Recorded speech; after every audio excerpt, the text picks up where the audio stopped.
So here is the thing, right now, on a very high level, in very important offices, I'm talking corner offices here at SuperSport, a decision has been made. Because next year, 2023, really when you think of sport, it is all centered around women. We have decided, listen to me say we like I'm the boss at SuperSport. They have decided that the S in SuperSport is going to be officially pink, friends.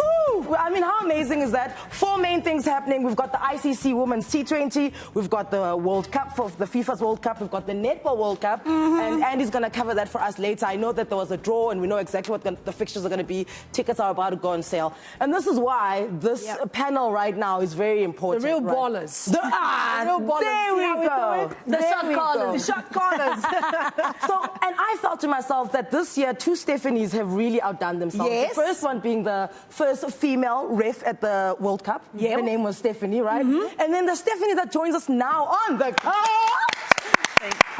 The great Steph. The great Steph. We absolutely adore you. I mean, from being picked to be part of the field team for Petronas, and you worked right alongside Toto Wolff, and the 2 drivers that you worked closely with were Lewis Hamilton and Valtteri Bottas. And then now you've got this new role with Lewis Hamilton's Extreme E team, X44. Tell us about that. Fire. Well, I started with X44 at the beginning of this year. I transitioned from Formula One, which was a really hard decision for me to take. I was so supported by the entire Mercedes-AMG Petronas Formula One team, and Toto, Lewis and Valtteri, so it was really hard for me to transition across. I'm Associate Sporting Director for X44, so I oversee everything on a race weekend, and I'm very much involved with the engineering, the mechanics and the overall running of our team through an Extreme E race weekend. I love that, because you did make history. You were the first woman of color to be on the podium, you know, at the Formula One. It was such a huge moment for you. I remember how ecstatic the entire world, you know, and the racing world was. How do you transition from a Formula One, which is, oh, there you are pushing cars. How do you transition from Formula One, which is all about fuel? And I mean, I understand that you are a brainiac when it comes to engineering, and then going over to, you know, to Extreme E, because that is all electric. I mean, it all happened after I had a conversation with Sir Lewis Hamilton, and he was asking me about I like how she just says Sir Lewis. Sir. Like it's sir.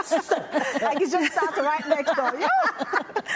So he was very interested in where I see myself in the future and what I'd like to do. And in that, I expressed that I would love to be a team principal, hopefully in Formula one day. But I feel like I need to expand on the knowledge I have outside of engineering, and would like an opportunity to be involved in finance and running of a team and learning all the different management aspects of a team. So he then took me within his ecosystem. So I work for X44, his racing team, as well as his foundation, Mission 44, and support all the initiatives that we have at the moment within the UK that help young people from underrepresented backgrounds to pursue their career dreams and aspirations within STEM, or in terms of advocacy, for example. So some really great work going on behind the scenes. And I mean, you are, you know, what I love about you is you always advocated for girls with maths and science, and I know that because you are from Zimbabwe, although you did grow up in the UK. You're very passionate about, you know, building an academy on the continent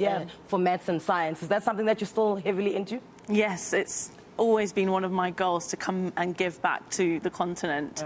And I haven't put a lot of effort into it at the moment due to the capacity that I have. But one thing that's really close to me, as you mentioned, is young girls. So I spend a lot of time at the moment mentoring young girls.